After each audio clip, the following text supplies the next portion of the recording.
tipo de aluno você tem hoje? Bom, hoje eu estou me dedicando às aulas particulares depois de muito tempo como professor de várias instituições. A mais duradoura delas foi a Escola Municipal de Música, que é a escola do Teatro Municipal, e que eu fiquei lá por 35 anos. Onde eu estudei, por indicação do Celso, até naquela historinha que eu não contei ainda. Quando eu conheci, ele me indicou a Escola Municipal de Música e eu acabei estudando teoria, percepção e flauta doce lá. Pela minha formação, eu muitas vezes não dava aula só de violão, mas dava aula de harmonia, etc. Inclusive o violão ele ficou esquecido durante um tempo que eu me dediquei profundamente à regência coral, regendo muitos coros e fazendo muita coisa do repertório coral, coisas importantes e tal. E aí o violão voltou para mim exatamente como parte daquilo que eu recomendava para os meus alunos, de que a música tinha que partir do seu primeiro instrumento. Então isso, de repente, bateu forte em mim e eu falei assim, eu vou recuperar essa coisa do violão, porque, no mínimo, eu tenho que seguir as próprias lições que eu ensino, né? E hoje em dia você tem alunos particulares em casa? Tenho alunos particulares. E que de tipo todos de... os níveis. Todos os níveis. Pessoas que têm, assim, de 20 a 40 anos, tá? Muitos deles, assim, vêm reciclar o seu estudo de música, até com formação universitária e tal, e outros vêm como zero. Esses que vêm como zero, a grande dificuldade é você dizer que eles vão ter que ler uma partitura por uma questão muito simples. Não dá para você ensinar por imitação até um certo grau de complexidade. E aí o aluno de violão, geralmente, ele tem mais dificuldade de leitura do que o aluno de piano, por exemplo. Porque a impressão que eu tenho é que como o piano é mais linear, mesmo a flauta é um pouco menos do que o piano, mas eu sinto que o aluno lê facilmente, começa com 3 notas, 4 notas, vai aumentando, e tem uma certa facilidade de leitura. No violão é um pouco diferente, né? É um pouco diferente porque quando a gente coloca a mão no piano, você coloca a mão diretamente na escala do piano. Quando a gente coloca a mão direita no violão, ela é colocada naturalmente um dedo em cada corda. E não isto. Por exemplo, todos os dedos na mesma corda. Isso já é uma situação muito especial da técnica violonística. O normal é isso aqui, um dedo em cada corda, mas o polegar saltando nessas cordas mais graves aqui, chamada bordões, e indicador na terceira corda, médio na segunda e anular na primeira. Então com isso você pode tocar uma música.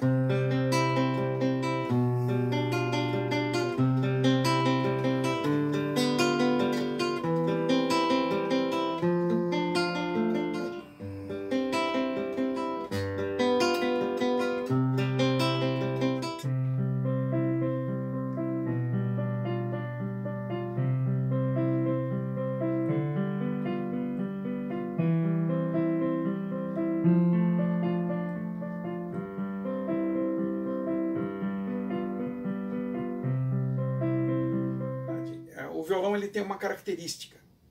Ele já começa com a execução de acordes, onde o acorde ele é resultado da colocação dos dedos da mão esquerda numa posição e ele fica parado nessa posição. Então quando eu estou dedilhando aqui a mão direita, eu não estou mexendo nada na mão esquerda. Então você tem aqui uma coisa que tecnicamente chama de arpejo em posição fixa.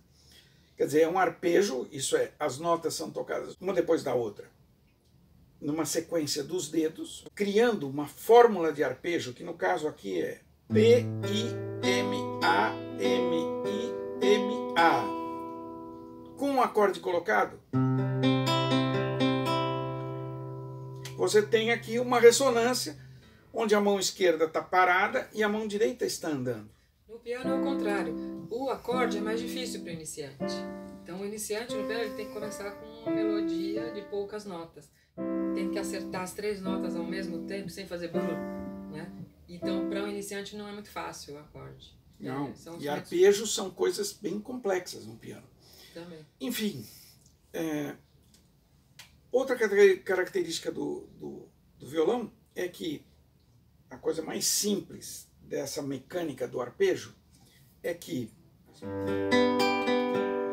um vai e volta, né? P, I, M, A, M, I, formando duas tercinas. Tum, ta, pa, pa, pi, pa, pa, pa. Aí eu ponho a mão esquerda aqui num acorde e toco a direita sem mudar nada da esquerda. Então, veja, a visão do instrumento com esse mecanismo é uma fórmula de arpejo em posição fixa. Para eu fazer isto aqui. No piano ela vai em linha reta. No piano violão, ela vira um zigue-zague. No violão é um zigue-zague entre as cordas. Eu tenho que mudar de corda, tenho que alinhar dois dedos numa corda só. Depois tem que mudar de corda, mudar mais uma vez. Além de que a distribuição de tons e semitons, quando você muda de corda, ela não é óbvia. Ela é em função da afinação. Você não enxerga os tons e os semitons como no piano, que eles são fáceis de enxergar. Isso. Se eu tocasse tudo numa corda só, então sim, seria... duas em duas casas eu tenho um tom. Quando eu tenho uma casa seguida, eu tenho meio tom. Então...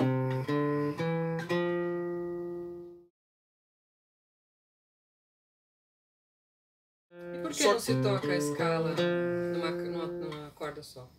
Porque o mecanismo de se tocar numa corda só... E como é que se toca a escala, então? O som fica mais bonito. É um mecanismo de escala que é uma entidade musical linear. No violão, ela é espacial. Então, como você disse, que é um zigue-zague. É um zigue-zague mesmo. E a escala? No piano, que é uma coisa que um iniciante faz, dá para fazer várias escalas com um iniciante no piano. No violão, é um estudo avançado. É um estudo rumando para o intermediário. O ensino das escalas no violão, ele não é uma coisa didaticamente colocada no início. Você pode, ele vira um assunto assim quase que teórico, porque o domínio da escala depende de muito domínio mecânico de mão esquerda e mão direita e a coordenação das duas coisas. Bom, deixa eu contar agora rapidinho como é que eu conheci o Celso, que foi há uns 30 anos atrás, mais ou menos. Não sei se foi 82, eu acho. Faz bastante tempo. 82 é mais do que 30. É mais que... Então eu já não faço mais essa conta, sei que faz muito tempo. Eu tinha acho que uns 14, 16 anos, e minha mãe falou assim, sabe que a sua avó nasceu numa cidade chamada Prados, que é pertinho de São João del Rei. Minha família, a maior parte é de Sete Lagoas, né? Que minha avó casou com um italiano e foi morar em Sete Lagoas, mas ela nasceu nessa cidadezinha Prados. E minha mãe falou, você sabia que tem um festival de música, que o pessoal da USP, da Faculdade de Música da USP, vai lá fazer? Eu falei, que interessante, né? E eu tocava flauta, assim, meio, né, sozinha, estudava sozinha e tal. E aí eu sabia, ele disse que tinha coral e aula de instrumento e tal, eu peguei e fui, fiquei na casa que foi da minha avó, que a minha avó morava quando eu era criança, minha avó passou a infância lá, né? E aí fui, aí eu vi que tinha coral, eram 2 semanas de atividades musicais com as pessoas da cidade, isso que era interessante. Não era um festival para músicos, que vem de fora, não, era o pessoal da Faculdade de Música da USP, que vinha fazer um trabalho com as pessoas da cidade. E aí eu cheguei lá, fui cantar no coral, e nunca tinha cantado em coral, gostava de cantar assim na escola, mas nunca tinha cantado a 4 vozes, nunca tinha cantado. E aí tinha um monte de gente numa sala, e aí tava lá um maestro falando, vamos fazer o seguinte, tem muita gente aqui, não vai dar tempo de fazer o teste em todo mundo, nós vamos perder muito tempo. Então faz o seguinte, canta essa música aqui, e foi subindo de meio tom. Quem alcançou até aqui sem dificuldade, soprano e tenor vai para a sala tal. E quem achou um pouquinho difícil, baixa contralto e vai para outra sala. E foi assim que eu conheci o canto coral. E esse cara, esse regente era o Celso Del Nero na época, né? E depois ficamos amigos. Isso dava certo. Funcionou. Você não é mezzo-soprano até hoje? Eu acho que eu sou mezzo-soprano, mas alguns professores de canto dizem que eu sou soprano, então eu ainda estou nessa... Mas minha cabeça ainda sou mezzo-soprano, sempre cantei no contralto, né? E aí foi a primeira vez que eu vi um canto a 4 vozes. Eu falei, nossa, que incrível! Tem 4 vozes, que legal! Tem o baixo, tem o tenor, o contralto.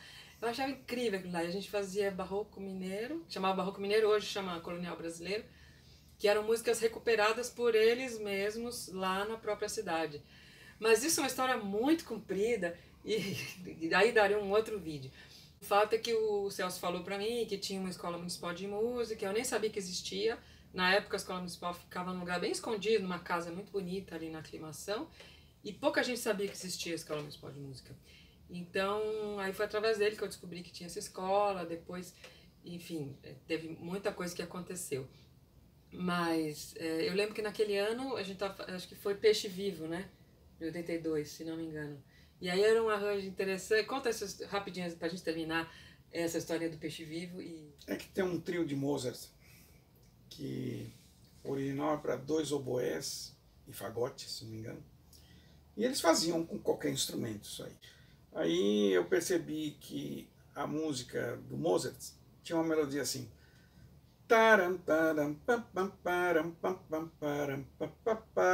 Essa era a melodia. Eu falei, bom, mas isso é o Peixe Vivo meio mudado, né? Quer dizer,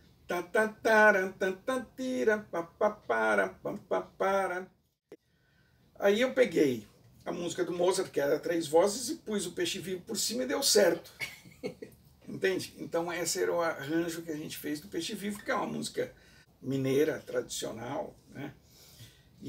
Então a gente ficava inventando coisas para se fazer com essa turma lá em Prados. Uma dessas foi essa, mas eu me lembro que nesse mesmo ano a gente cantou uma coisa muito mais séria, que eu acho que era uma... José Maurício. Era um José Maurício, bem não, mais sério. Não, sempre tinha. Eu lembro que eu fui várias vezes. Com orquestra, sabe? Uma música para coral e orquestra. Eu lembro que eu fui várias vezes nesse festival, fiz aula de flauta doce. Foi a primeira vez que eu tive mesmo aula de verdade de flauta doce.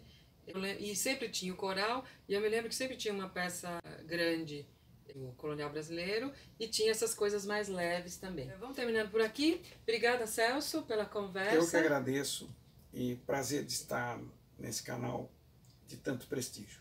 E vocês que tiverem perguntas para o Celso, coloca as perguntas aqui embaixo. Se for o caso, a gente faz um outro vídeo, ou ele pode responder as perguntas aqui mesmo no YouTube.